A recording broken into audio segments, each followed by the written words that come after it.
ಸಜ್ಜನ ಬಂಧುಗಳೇ, ನೊಂದ ಮನಸ್ಸಿಗೆ ಸಂಜೀವಿನಿಯಾಗಿರುವ ಈ ಧ್ವನಿಗೆ ನಿಮ್ಮದೊಂದು ಲೈಕ್ ಇರಲಿ. ಹೀಯಾಳಿಸುವ ಜನರ ಮಧ್ಯೆನೇ ಇದ್ದೇನೆ ಎಂದು ಬೇಸರ ಪಡ್ಕೋಬಾರ್ದು. ಯಾಕಂದ್ರೆ ಕಮಲ ಅರಳುವುದು ಕೂಡ ಕೊಚ್ಚೆ ಮಧ್ಯೆ. ಮತ್ತೊಬ್ಬರ ಅಧೀನದಲ್ಲಿ ಭಯದಿಂದ ಬಲವಂತವಾಗಿ ಬದುಕುವುದಕ್ಕಿಂತ ಧೈರ್ಯದಿಂದ ಛಲದಿಂದ ಸ್ವತಂತ್ರವಾಗಿ ಬದುಕುವುದು ಕಲಿಬೇಕು. ನೋಡುವವರಿಗೆ ನಾವು ಕೆಟ್ಟವರಾಗಿ ಕಂಡರೂ ಪರವಾಗಿಲ್ಲ, ನಮ್ಮ ಆತ್ಮಸಾಕ್ಷಿ ಒಪ್ಪಿದ್ರೆ ಸಾಕು. ಯಾಕಂದ್ರೆ ನಮ್ಮ ಬದುಕು ನಮ್ಮ ಜೀವನ. ಒಳ್ಳೆತನ ಬಹಳ ಹೆಚ್ಚಾದ್ರೆ ನಮ್ಮವರೇ ನಮಗೆ ಶತ್ರುಗಳಾಗ್ತಾರೆ. ಮರೆತು ಬಿಡು ಮನವೇ ಮರಳಿ ಬಾರದ ಕ್ಷಣಗಳನ್ನು, ತೊರೆದು ಬಿಡು ಮನವೇ ಸುಳ್ಳು ಸಂಬಂಧಗಳನ್ನು. ಅತ್ತರೆ ನೋವಿನ ಆಯಸ್ಸು ಹೆಚ್ಚುತ್ತದೆ, ನಕ್ಕರೆ ಜೀವನದ ಆಯಸ್ಸು ಹೆಚ್ಚುತ್ತದೆ. ನೋವಿನ ಆಯಸ್ಸು ಶೂನ್ಯವಾಗಲಿ, ನಗುವಿನ ಆಯಸ್ಸು ಶಾಶ್ವತವಾಗಲಿ. ಸೋತ ಜಾಗದಲ್ಲೇ ಗೆಲ್ಬೇಕು. ಅವಮಾನಿಸಿದವರ ಮುಂದೆ ತಲೆ ಎತ್ತಿ ಬದುಕುವಂತಾಗಬೇಕು. ಪ್ರತಿಯೊಬ್ಬರಿಗೂ ಒಂದು ಕಾಲ ಬಂದೇ ಬರುತ್ತೆ. ಅಂದುಕೊಂಡಂತೆ ಬದುಕಲು ತುಂಬಾ ಹಣ ಬೇಕು, ಹೊಂದಿಕೊಂಡು ಬದುಕಲು ಒಳ್ಳೆಯ ಗುಣ ಸಾಕು. ಗೆದ್ದವರ ಮುಂದೆ ಚಪ್ಪಾಳೆ ತಟ್ಟು, ಸ್ವಲ್ಪ ದಿನದಲ್ಲೇ ನಿನ್ನ ಮರೆಯುತ್ತಾರೆ. ಅದೇ ಸೋತವನಿಗೆ ಆತ್ಮವಿಶ್ವಾಸ ತುಂಬು, ಸಾಯೋವರೆಗೂ ನೆನಪಿಸಿಕೊಳ್ತಾರೆ. ಅರ್ಥವಾಗಿತ್ತು, ಅನುಭವವಾಗಿರಲಿಲ್ಲ.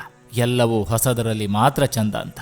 ಜೊತೆಯಾಗಿ ಬದುಕುವವರ ನಡುವೆ ಪ್ರೀತಿ ಇರೋದಿಲ್ಲ. ಪ್ರೀತಿ ಇದ್ದವರಿಗೆ ಜೊತೆಯಾಗಿ ಬದುಕುವ ಅದೃಷ್ಟ ಇರೋದಿಲ್ಲ. ಕನಸಿನ ಗೋಪುರ ಕಟ್ಟಿ ನಿರೀಕ್ಷೆಯಲ್ಲಿ ಬದುಕುವುದಕ್ಕಿಂತ ಬದುಕು ಬಂದಂತೆ ಅನುಭವಿಸುತ್ತಾ ನೆಮ್ಮದಿ ಕಾಣುವುದು ಉತ್ತಮ. ಅತಿಯಾಗಿ ಮಾತಾಡಿದ್ರೆ ವಿವಾದ, ಅನಾವಶ್ಯಕವಾಗಿ ಮಾತಾಡಿದ್ರೆ ಅವಮಾನ, ಅವಶ್ಯಕತೆ ಇದ್ದಷ್ಟೇ ಮಾತಾಡಿದ್ರೆ ಗೌರವ. ಊಟದ ಹಸಿವು ವಿದ್ಯೆಯ ಹಸಿವು ಒಂದೇ ಆಗಿರಲ್ಲ. ಊಟದ ಹಸಿವು ಒಂದು ಒಪ್ಪತ್ತು ಮಾತ್ರ ಹೊಟ್ಟೆ ತುಂಬಿಸ್ತದೆ, ಆದರೆ ವಿದ್ಯೆಯ ಹಸಿವು ಜೀವನ ಪೂರ್ತಿ ಹೊಟ್ಟೆ ತುಂಬಿಸ್ತದೆ. ಪ್ರಪಂಚದಲ್ಲಿ ಎಷ್ಟೋ ಜನ ಇದ್ದರೂ ನಾನು ನಿನ್ನ ಯಾಕೆ ಇಷ್ಟಪಟ್ಟೆ ಗೊತ್ತಾ? ಆ ಪ್ರಪಂಚದಲ್ಲಿ ನೀನು ನನ್ನ ಒಂಟಿಯಾಗಿ ಬಿಟ್ಟು ಹೋಗಲ್ಲ ಅನ್ನೋ ನಂಬಿಕೆಯಿಂದ. ಶುದ್ಧವಾದ ನಡತೆ, ತೂಕವಾದ ಮಾತು, ಸಹಾಯ ಮಾಡುವ ಮನೋಭಾವ, ಇವೆಲ್ಲವೂ ಜನನ ಮರಣದ ನಡುವೆ ಇರುವ ನಿಜವಾದ ರೇಖೆಗಳು. ಈ ರೇಖೆ ಯಾರಲ್ಲಿರ್ತದೆಯೋ ಅಂಥವರಿಗೆ ಭಗವಂತನೇ ಅದೃಷ್ಟದ ರೇಖೆಯನ್ನು ದಯಪಾಲಿಸ್ತಾನೆ. ಬೇರೊಬ್ಬರ ದೃಷ್ಟಿಯಲ್ಲಿ ಕೆಟ್ಟವರಾಗಿ ಕಂಡರೂ ಪರವಾಗಿಲ್ಲ, ಚಿಂತಿಸಬೇಡಿ. ನಿಮ್ಮ ಮನಸ್ಸಿಗೆ ನಾನು ಒಳ್ಳೆಯ ಕೆಲಸ ಮಾಡಿದ್ದೇನೆ ಅನಿಸಿದ್ರೆ ಸಾಕು, ಅದು ದೇವರು ಮೆತ್ತಾನೆ. ವಸ್ತುವಿನ ಬೆಲೆ ಕೊಳ್ಳುವುದಕ್ಕೆ ಮುಂಚೆ ತಿಳಿದುಕೊಳ್ತೇವೆ, ಮನುಷ್ಯನ ಬೆಲೆ ಕಳೆದುಕೊಂಡ ಮೇಲೆ ತಿಳ್ಕೊಳ್ತೇವೆ. ಜಗಳವಾಡದೇ ಇರುವ ಸಂಬಂಧಕ್ಕಿಂತ ಎಷ್ಟೇ ಜಗಳವಾಡಿದ್ರೂ ಬೇರೆ ಆಗದಿರುವ ಸಂಬಂಧ ಸಿಕ್ಕರೆ ಒಂದು ವರ ಸಿಕ್ಕಿದಂತೆ. ಬದುಕು ಇರೋದು ಬದುಕೋಕೆ, ಆಗಿರೋದನ್ನು ನೆನೆದು ಕೊರಗುವುದಕ್ಕಲ್ಲ. ಕಣ್ಣಿಗೆ ಕಾಣುವ ಮನುಷ್ಯನನ್ನೇ ಗೌರವಿಸದಿದ್ರೆ ಕಾಣದ ದೇವರಿಗೆ ಕೈ ಮುಗಿದು ಬೇಡಿದ್ರೇನು ಫಲ?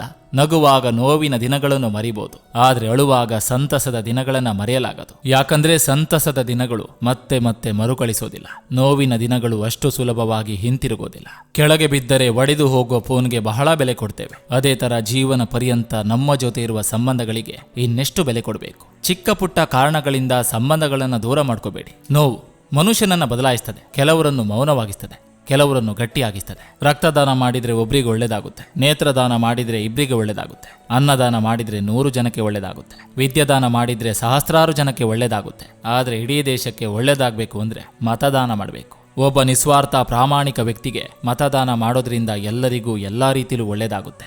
ಏನೋ ತಪ್ಪಾಯ್ತು ಅಂತ ತುಂಬಾ ಬೇಸರ ಮಾಡಬೇಡಿ. ಒಬ್ಬ ವ್ಯಕ್ತಿ ತಪ್ಪೇ ಮಾಡಿಲ್ಲ ಅಂದ್ರೆ ಅವರು ಯಾವ ಹೊಸ ಪ್ರಯೋಗಕ್ಕೂ ಕೈ ಹಾಕಿಲ್ಲ ಎಂದೇ ಅರ್ಥ. ಕಾಲಾಯ ತಸ್ಮೈ ನಮಃ. ಕಾಲ ಎಲ್ಲದಕ್ಕೂ ಉತ್ತರ ಕೊಟ್ಟೆ ಕೊಡುತ್ತೆ. ಸಮಯಕ್ಕೆ ಬಂದು ಸಹಾಯ ಮಾಡೋರ್ಗಿಂತ ಸಮಯಕ್ಕೆ ಸರಿಯಾಗಿ ಕೈಕೊಟ್ಟು ಹೋಗುವ ಸಮಯ ಸಾಧಕರೇ ಹೆಚ್ಚಾಗಿರ್ತಾರೆ. ನಮಗೆ ಮೃದುವಾಗಿ ಮಾತನಾಡೋದಕ್ಕೆ ಬರೋದಿಲ್ಲ, ನಮ್ಮ ಮನಸ್ಸಿಗೆ ಸರಿ ಎನಿಸಿದನ್ನು ನೇರವಾಗಿ ಮಾತಾಡ್ತೇವೆ. ಅದಕ್ಕೆ ನಾವು ಯಾರಿಗೂ ಇಷ್ಟವಾಗೋದಿಲ್ಲ. ಬೇಡದಿರುವ ವಿಷಯಕ್ಕೆ ತಲೆ ಹಾಕಿದ್ರೆ ಬಾರದಿರುವ ಸಮಸ್ಯೆಗಳು ನಿಮ್ಮನ್ನ ಹುಡ್ಕೊಂಡು ಬರ್ತವೆ. ಪುಸ್ತಕವನ್ನು ಸೃಷ್ಟಿಸಿದ್ದು ಮನುಜನಾದ್ರೆ ಆ ಮನುಜನನ್ನು ಮರುಸೃಷ್ಟಿಸುವುದು ಪುಸ್ತಕ. ಎಲ್ಲರೂ ಅವರ ಅನುಕೂಲತೆಗಳನ್ನ ಮಾತ್ರ ನೋಡಿಕೊಳ್ಳೋ ಈ ಕಾಲದಲ್ಲಿ ಮತ್ತೊಬ್ಬರ ಬಗ್ಗೆ ಕಾಳಜಿ ತೋರಿಸೋಕೆ ಹೋಗಿ ಕೊನೆಗೆ ಕಾಲ ಕಸ ಆಗೋದು ನಾವೇ. ಒಬ್ಬ ಒಳ್ಳೆಯ ವ್ಯಕ್ತಿಗೋಸ್ಕರ ಕಾದು ನೋಡಿದ ಸಮಯ, ಒಂದು ಒಳ್ಳೆಯ ಕೆಲಸಕ್ಕೋಸ್ಕರ ಖರ್ಚು ಮಾಡಿದ ಹಣ ಎಂದೆಂದಿಗೂ ವ್ಯರ್ಥವಾಗೋದಿಲ್ಲ. ಕಾಗೆ ಕಪ್ಪು ಬಣ್ಣವಾದ್ರೂ ಅದಕ್ಕೆ ಹಂಚಿ ತಿನ್ನುವ ಮನಸ್ಸಿದೆ. ಬದುಕುವುದಕ್ಕೆ ಬೇಕಾಗಿರೋದು ಬಣ್ಣವಲ್ಲ, ಬಣ್ಣ ಬದಲಿಸದೇ ಇರುವ ಗುಣ. ಸ್ವಾರ್ಥಕ್ಕಾಗಿ ಪ್ರೀತಿಸಿದವರು ನಮ್ಮನ್ನ ಬೇಕಾದಷ್ಟು ಬಳಸಿಕೊಂಡು ದೂರವಾಗಿ ಕಾಣುತ್ತದೆ. ಉದಾಹರಣೆಗೆ ಸಮಯ ಮತ್ತು ಬಾಲ್ಯ. ನಿಂದಿಸಲಿ, ನೋಯಿಸಲಿ, ಶಪಿಸಲಿ, ಬೇಕಾದ್ರೆ ಮನ ಬಂದಂತೆ ಕೂಗಾಡ್ಲಿ, ಆದ್ರೆ ನೀನು ಸುಮ್ಮನಿದ್ಬಿಡು. ಅವರವರ ಕರ್ಮಫಲ ಅವರವರ ಹೆಗಲಿಗೆ. ಉತ್ತರ ಕೊಡದೆ ಮೌನವಾಗಿರು. ಬಣ್ಣ ಬಣ್ಣದ ಮಾತುಗಳನ್ನಾಡಿ ಯಾರನ್ನೋ ಮೆಚ್ಚಿಸುವ ಅವಶ್ಯಕತೆ ನನಗಿಲ್ಲ.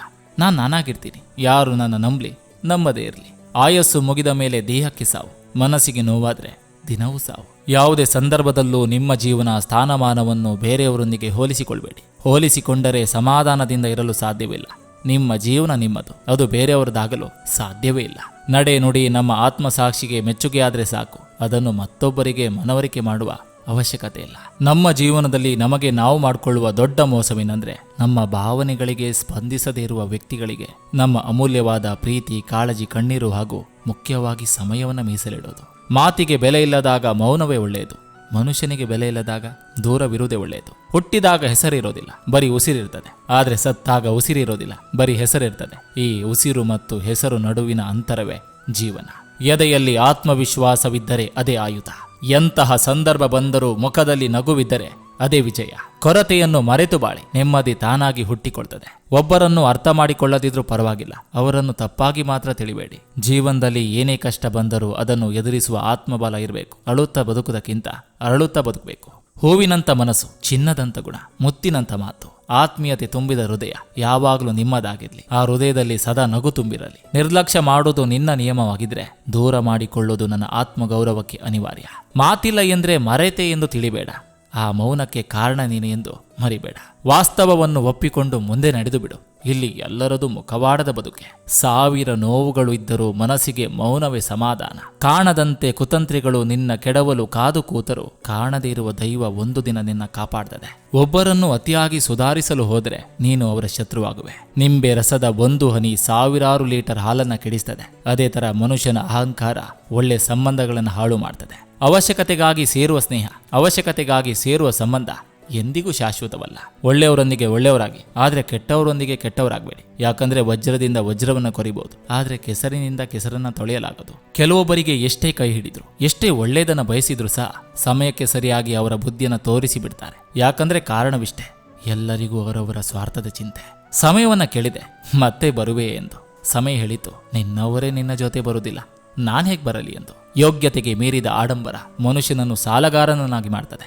ಯಾವ ವ್ಯಕ್ತಿ ಸ್ಪಷ್ಟವಾಗಿ ನೇರವಾಗಿ ಮಾತಾಡ್ತಾನೋ ಅವನ ಮಾತು ತೀವ್ರ ಮತ್ತು ಕಠೋರವಾಗಿರ್ತದೆ. ಯಾಕಂದ್ರೆ ಅಂತಹ ವ್ಯಕ್ತಿ ಯಾರಿಗೂ ಯಾವತ್ತಿಗೂ ಮೋಸ ಮಾಡೋದಿಲ್ಲ.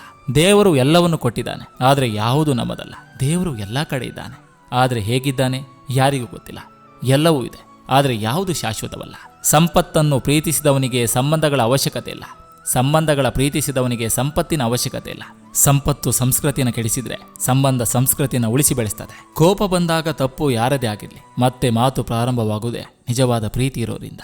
ನಿಯತ್ತು ಎನ್ನುವುದು ನೆರಳು ಇದ್ದಾಗೆ, ಅದು ಮನುಷ್ಯನನ್ನ ತೊಂದರೆ ಎನ್ನುವ ಬಿಸಿಲಿನ ಶಾಖದಿಂದ ಕಾಪಾಡ್ತದೆ. ಇನ್ನೊಬ್ಬರಿಗೆ ಸಮಾಧಾನ ಹೇಳುವುದು ಸುಲಭ, ಆದರೆ ನಮಗೆ ನಾವೇ ಸಮಾಧಾನ ಮಾಡ್ಕೊಳ್ಳೋದು ತುಂಬಾ ಕಷ್ಟ. ಪ್ರೀತಿಯಲ್ಲಿರೋ ನೋವು ಪ್ರೀತಿಸಿದವರಿಗೆ ಮಾತ್ರ ಗೊತ್ತು, ಪ್ರೀತಿ ಮಾಡಿದಂತೆ ನಟಿಸಿದವರಿಗಲ್ಲ. ಬಿಲ್ ಗೇಟ್ಸ್ ಹೇಳಿದ ಸುಂದರ ಮಾತು, ಕ್ಷಣಿಕ ಸಂತಸವನ್ನು ಬಯಸುವುದಾದ್ರೆ ಸಂಗೀತ ಕೇಳಿ. ಒಂದು ದಿನದ ಸಂತಸವನ್ನು ಬಯಸುವುದಾದ್ರೆ ಪಿಕ್ನಿಕ್ಗೆ ಹೋಗಿ. ಒಂದು ವಾರದ ಸಂತಸವನ್ನು ಬಯಸುವುದಾದ್ರೆ ಪ್ರವಾಸಕ್ಕೆ ಹೋಗಿ. 1-2 ತಿಂಗಳ ಸಂತಸ ಬಯಸುವುದಾದ್ರೆ ಮದುವೆ ಮಾಡಿಕೊಳ್ಳಿ. ಕೆಲ ವರ್ಷಗಳು ಸಂತೋಷ ಬಯಸುವುದಾದ್ರೆ ಹಣವನ್ನು ಸಂಪಾದಿಸಿ. ಆದರೆ ಜೀವನ ಪೂರ್ತಿ ಸಂತಸವನ್ನು ಬಯಸುವುದಾದ್ರೆ ತನ್ನ ಕಾಯಕವನ್ನು ಪ್ರೀತಿಸಿ. ನಿನ್ನ ತಾತ್ಕಾಲಿಕ ಸುಖಕ್ಕಾಗಿ ಇನ್ನೊಬ್ಬರ ಸಿಹಿಯಾದ ನಗುವಿಗೆ ನೋವು ಮಾಡದಿರು. ಕೆಲವು ಸಂಬಂಧಗಳು ಉಪ್ಪು ಇದ್ದಂತೆ, ಎಷ್ಟು ಬೇಕೋ ಅಷ್ಟೇ ಬಳಸಬೇಕು. ಕಮ್ಮಿ ಆದ್ರೂ ಕಷ್ಟ, ಹೆಚ್ಚಾದ್ರೂ ಕಷ್ಟ. ಕಣ್ಣು ನೋಡಿದನ್ನೆಲ್ಲ ಇಷ್ಟಪಡುತ್ತೆ, ಆದರೆ ಹೃದಯ ಇಷ್ಟಪಟ್ಟವರನ್ನ ಮಾತ್ರ ನೋಡಲು ಬಯಸುತ್ತೆ. ಎಲ್ಲ ಮಕ್ಕಳಿಗೆ ಹೇಳಲೇಬೇಕಾದ ಮಾತು, ಅಡುಗೆ ಹಾಳಾದ್ರೆ 1 ದಿನ ನಷ್ಟ, ಬೆಳೆ ಹಾಳಾದ್ರೆ 1 ವರ್ಷ ನಷ್ಟ, ಆದರೆ ವಿದ್ಯಾಭ್ಯಾಸ ಹಾಳಾದ್ರೆ ಇಡೀ ಬದುಕೆ ನಷ್ಟ. ಓದುವ ವಯಸ್ಸಿನಲ್ಲಿ ಗಮನವಿಟ್ಟು ಓದಿ, 4 ಅಕ್ಷರ ಕಲಿತರೆ ಮಾತ್ರ ನಿಮಗೆ ಬೆಲೆ. ಸಂಬಂಧಗಳನ್ನ ಉಳಿಸ್ಕೊಳ್ಬೇಕು ನಿಜ, ಆದರೆ ಗೌರವ ಸಿಗದೇ ಇರುವ ಸಂಬಂಧದ ಜೊತೆ ಇದ್ದು ಸತ್ತಂತೆ. ನನ್ನೊಬ್ಬನ ದುಡಿಮೆಯಿಂದಲೇ ಮನೆಯವರೆಲ್ಲರೂ ಅನ್ನ ಉಣ್ಣುತ್ತಾರೆ ಎಂದು ಅಹಂಕಾರ ಪಡಬೇಡ. ಅಂತಹ ಕೆಲಸಕ್ಕೆ ದೇವರು ನನ್ನನ್ನು ಆಯ್ಕೆ ಮಾಡಿ ನನಗೆ ಬುದ್ಧಿಶಕ್ತಿಯನ್ನು ನೀಡಿದ್ದಾನೆ ಎಂದು ಹೆಮ್ಮೆ ಪಡಿ. ಒಂದು ವೇಳೆ ದೇವರು ಕೊಟ್ಟ ಬುದ್ಧಿಶಕ್ತಿಯನ್ನು ನಿಮ್ಮಿಂದ ಕಿತ್ತುಕೊಂಡರೆ ನೀವು ಮನೆಯವರಿಗೆ ಅನ್ನ ಹಾಕುತ್ತಿರಲಿ, ನೀವೇ ಅನ್ನಕ್ಕಾಗಿ ಅಲೆಯಬೇಕಾಗ್ತದೆ. ಸಾಧನೆ, ಪ್ರಶಸ್ತಿ, ಪುರಸ್ಕಾರ, ಪದವಿಗಳಿಗಿಂತಲೂ ಮನಸ್ಸಿನ ನೆಮ್ಮದಿ, ಶಾಂತಿ ಮತ್ತು ಅತ್ಯುತ್ತಮ ಬಾಂಧವ್ಯ ಹೆಚ್ಚು ಮುಖ್ಯ. ನಮ್ಮದಲ್ಲದಿರುವ ವಸ್ತು ಮೇಲೆ ಎಷ್ಟೇ ನಿರೀಕ್ಷೆ ಇಟ್ಟರೂ ವ್ಯರ್ಥ. ದೇವರು ಸೃಷ್ಟಿಸಿದ ಮನುಷ್ಯರೇ ಶಾಶ್ವತವಲ್ಲ, ಇನ್ನು ನಾವೇ ಸೃಷ್ಟಿಸಿಕೊಂಡ ಸಂಬಂಧಗಳು ಶಾಶ್ವತನ. ಯಾರು ನಿನ್ನವರು, ಯಾವುದು ನಿನ್ನದು ಎಂಬುದು ಅರ್ಥವಾಗುವುದು ಸಮಯ ಬಂದಾಗ ಮಾತ್ರ. ಕೆಲವರು ನಮಗೆ ಗೊತ್ತಿಲ್ಲದೆ ನಮ್ಮ ಲೈಫಲ್ಲಿ ಬರ್ತಾರೆ, 1000 ಕನಸನ್ನ ಕಟ್ಕೊಳ್ಳೋ ಥರ ಮಾಡ್ತಾರೆ, ಕೊನೆಗೆ ಆ ಕನಸಿಗೆ ಸಮಾಧಿ ಕಟ್ಟಿ ಹೋಗ್ತಾರೆ. ಕೆಲವರಿಗೆ ನಮ್ಮ ಅವಶ್ಯಕತೆ ಹೆಚ್ಚಾಗಿದ್ದಾಗ ನಾವು ಶ್ರೇಷ್ಠರಾಗಿ ಬಿಡ್ತೇವೆ, ಅದೇ ಅವಶ್ಯಕತೆ ಮುಗಿದಾಗ ಕನಿಷ್ಠ ವ್ಯಕ್ತಿಗಳಾಗ್ತೇವೆ. ಭಾರವಿಲ್ಲದ ನೋಟಿಗೆ ಇರೋ ಬೆಲೆ ಭಾವನೆಗಳಿರುವ ಮನುಷ್ಯನಿಗಿಲ್ಲ. ನಾವೆಷ್ಟೇ ಕಥೆಗಳನ್ನು ಬರೆದ್ರು ನಮ್ಮ ಕಥೆಯನ್ನು ದೇವರು ಮೊದಲೇ ಬರೆದಿರ್ತಾನೆ. ದುಃಖ ಯಾರಿಗಿಲ್ಲ ಹೇಳಿ, ಆಗೋದೆಲ್ಲ ಒಳ್ಳೆಯದಕ್ಕೆ. ನಗ್ತಾ ಇರು ಯಾವಾಗಲೂ. ಬೆವರ ಹನಿ ಭರವಸೆ ಕೊಡುತ್ತೆ, ಕಣ್ಣೀರ ಹನಿ ಬದುಕು ಕಲಿಸುತ್ತೆ. ಪ್ರತಿ ನೋವು ಒಂದು ಪಾಠ ಕಲಿಸುತ್ತೆ, ಪ್ರತಿ ಪಾಠ ವ್ಯಕ್ತಿಯನ್ನು ಬದಲಿಸುತ್ತೆ. ನಿನ್ನ ಕಷ್ಟಗಳನ್ನು ಪರಿಹರಿಸುವ ವ್ಯಕ್ತಿಯನ್ನು ಹುಡುಕಬೇಡ, ನಿನ್ನ ಕಷ್ಟಗಳನ್ನು ತನ್ನ ಕಷ್ಟವೆಂದು ತಿಳಿದು ನಿನ್ನ ಜೊತೆ ನಿಲ್ಲುವ ವ್ಯಕ್ತಿಯನ್ನು ಹುಡುಕು. ತಿಳಿದಿದೆ ಎಂದು ತಿಳಿಸುವುದಲ್ಲ ಬದುಕು, ತಿಳಿಯದಿರುವುದನ್ನು ತಿಳಿಯುವುದು ಬದುಕು. ತಿಳಿಯದವರಿಗೆ ತಿಳಿಸಿ ಹೇಳುವುದು ಬದುಕು. ಮಳೆ ಬಂದು ನಿಂತ ನಂತರವೇ ಪ್ರಕೃತಿ ಸುಂದರವಾಗಿ ಕಾಣುವುದು, ಹಾಗೆ ಜೀವನದಲ್ಲಿ ಕಷ್ಟಗಳು ಬಂದು ಹೋದ ನಂತರವೇ ಜೀವನ ಸುಂದರವಾಗಿ ಕಾಣೋದು. ಪ್ರಯತ್ನವನ್ನು ಎಂದಿಗೂ ನಿಲ್ಲಿಸಬೇಡಿ. ಭರವಸೆಯನ್ನು ಯಾವತ್ತೂ ಕಳ್ಕೋಬೇಡಿ. ಒಳ್ಳೆಯ ದಿನ ಬಂದೇ ಬರ್ತದೆ. ಕಾಯುವ ತಾಳ್ಮೆ ಇರಬೇಕು ಅಷ್ಟೇ. ಎಲ್ಲವೂ ನನಗೆ ಬೇಕು ಎಂದು ಶುರುವಾಗುವ ಆಸೆ ಕೊನೆಗೆ ನನಗೇನು ಬೇಡ ಎನ್ನಿಸುವಂತೆ ಎಲ್ಲರೂ ನನ್ನವರೇ ಎಂದು ಶುರುವಾಗುವ ಸಂಬಂಧ ಕೊನೆಗೆ ಯಾರು ನನ್ನವರಲ್ಲ ಎನ್ನುವುದೇ ನಿಜ ಜೀವನ. ಏನೇ ನಡೆದ್ರೂ ಯೋಚನೆ ಮಾಡುತ್ತಾ ನಿಲ್ಬೇಡ. ಏನೇ ನಡೆದ್ರೂ ಅದು ನಮ್ಮ ಒಳ್ಳೆಯದಕ್ಕಾಗ್ತದೆ. ಪ್ರತಿದಿನವೂ ನಿನಗೆ ಯಾರು ಬಂದು ಬೆನ್ನು ತಟ್ಟೋದಿಲ್ಲ. ನಿನಗೆ ನೀನೇ ಗುರುವಾಗಿ ಮುನ್ನುಗ್ಗಬೇಕು. ಹೋಗೋ ದಾರಿ ಮರೆತರೂ ಬಂದಿರೋ ದಾರಿ ಮರಿಬಾರ್ದು. ಜೀವನದಲ್ಲಿ ಯಾವುದಕ್ಕೂ ಚಿಂತೆ ಮಾಡಿ ಕೊರಗಬಾರ್ದು. ಒಳ್ಳೆಯದಾದ್ರೆ ಅದ್ಭುತವೆಂದು ಭಾವಿಸಬೇಕು. ಕೆಡುಕಾದ್ರೆ ಅನುಭವವೆಂದು ಪರಿಗಣಿಸಬೇಕು. ಆರೋಗ್ಯವೇ ಅತೀ ದೊಡ್ಡ ಉಡುಗೊರೆ. ನೆಮ್ಮದಿಯೇ ಮಹಾಸಂಪತ್ತು. ನಂಬಿಕೆಯೇ ನಿಜವಾದ ಸಂಬಂಧ. ನಮಗೆ ಎಲ್ಲ ಕಡೆ ಉತ್ತರಿಸುವ ಅಗತ್ಯವಿಲ್ಲ. ಕೆಲವು ವಿಷಯಗಳನ್ನು ನಾವು ದೇವರಿಗೆ ಬಿಡಬೇಕು. ಯಾಕಂದ್ರೆ ದೇವರು ಉತ್ತರಿಸಿದಾಗ ಇಡೀ ಜಗತ್ತು ಮೌನವಾಗಿ ಕೇಳ್ತದೆ. ಒಂದೊಳ್ಳೆ ಮಾತು: ನಿಮ್ಮನ್ನು ಹೆಚ್ಚು ಪ್ರೀತಿಸುವವರು ಮಾತ್ರ ಹೆಚ್ಚು ನೋವು ಕೊಡಬಲ್ಲರು. ಅವರನ್ನು ಕ್ಷಮಿಸಿ ಮತ್ತೆ ಪ್ರೀತಿಸಿ, ಆಗಲೇ ಬದುಕು ಸುಂದರ. ಸ್ವರ್ಗವೇ ಭುವಿಗೆ ಬಂದಿದೆ ಎನ್ನುವಂತೆ ಬದುಕುಬಿಡಿ. ನೀವು ಕೊರಗಿದಷ್ಟು ಬದುಕು ಹೆಚ್ಚು ನರಕವಾಗ್ತದೆ. ನಾನು ಎಂಬುದು ಅಳಿಯುವವರೆಗೆ ನೀನು ಎಂಬುದು ತೋರೋದಿಲ್ಲ. ನೀನು ಎಂಬುದು ತೋರಿದ ಮೇಲೆ ನಾನು ಎಂಬುದು ಉಳಿಯೋದಿಲ್ಲ. ಸಿಗಲ್ಲ ಅಂತ ಗೊತ್ತಿದ್ರೂ ನಾವು ಅದನ್ನೇ ಇಷ್ಟಪಡ್ತೇವೆ. ಯಾಕಂದ್ರೆ ಸಿಗುವ 100 ವಸ್ತುಗಳಿಗಿಂತ ಸಿಗದೇ ಇರುವ ಒಂದು ವಸ್ತು ಮಾತ್ರ ನಮ್ಮ ಮನಸ್ಸನ್ನ ಗೆದ್ದಿರುತ್ತೆ. ಒಬ್ಬರ ಮನ ನೋಯಿಸಿ ಇನ್ನೊಬ್ಬರ ಮನೆ ಹಾಳು ಮಾಡಿ ದೇವರಿಗೆ ಕೈ ಮುಗಿತರೇನು ಫಲ? ಬೇಡ ಅಂದವರಿಗೆ ಭಾರವಾಗುವ ಬದಲು ಬೇಕು ಅನ್ನುವವರಿಗೆ ಬೆಳಕಾಗಿ ಸಾಕು. ಕಳೆದುಕೊಳ್ಳುವ ಮನಸ್ಸಿಲ್ಲದಿದ್ರೆ ಉಳಿಸಿಕೊಳ್ಳುವ ಗುಣವಿರಬೇಕು. ನಡೆಯುವಾಗ ಎಡುವುದು ಸಹಜ, ಆದರೆ ಎಡವಿದ ಕಲ್ಲಿಗೆ ಮತ್ತೆ ಮತ್ತೆ ಎಡುವುದು ದಡ್ಡತನ. ಹಣದಿಂದ ನೆಮ್ಮದಿ ಹುಡುಕಲು ಹೋಗಬೇಡಿ. ಪ್ರೀತಿ ವಿಶ್ವಾಸದಲ್ಲಿ ನೆಮ್ಮದಿ ಹುಡುಕಿ. ನೆಮ್ಮದಿ ಇಲ್ಲದ ಜೀವನ ಎಷ್ಟೇ ಹಣವಿದ್ದರೂ ವ್ಯರ್ಥ. ಏನು ಬದಲಾಯಿತು ಗೊತ್ತಿಲ್ಲ, ಆದರೆ ಮೊದಲಿನ ಥರ ಯಾವುದೂ ಉಳಿದಿಲ್ಲ.